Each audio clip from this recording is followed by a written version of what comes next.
Okay, somebody says, I was at an organization where a guy who developed the legacy app died and we couldn't upgrade. Wow. You know how many times I've seen this kind of thing happen? Not necessarily death, but normally, but yes, I've seen that too. I've seen that too, where they had some dude who was with the organization for a really long time. And the dude was brilliant. He wasn't going anywhere. And then he retired. The guy retired.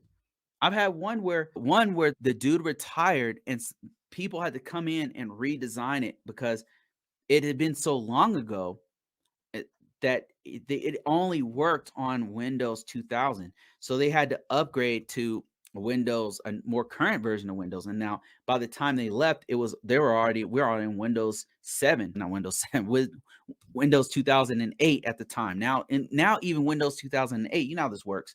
Windows 2008 is gone, like it's in the past, and now we're having to move on. So you have to have a change management process, a configuration management process where everything is documented properly so that when we do have to upgrade the software, it can change hands very easy, or not easily necessarily, but at least it can be changed easier, I should say. But yeah, I know what you mean. Like he says he was in an organization where the guy died and they couldn't upgrade a system. Man, that stuff happens more often than you think. And it's not just death, it's people retiring, especially with the boomers. The boomer generation is people born in the 60s, people born from, I don't know, 1940s to 1960s, I think, something like that.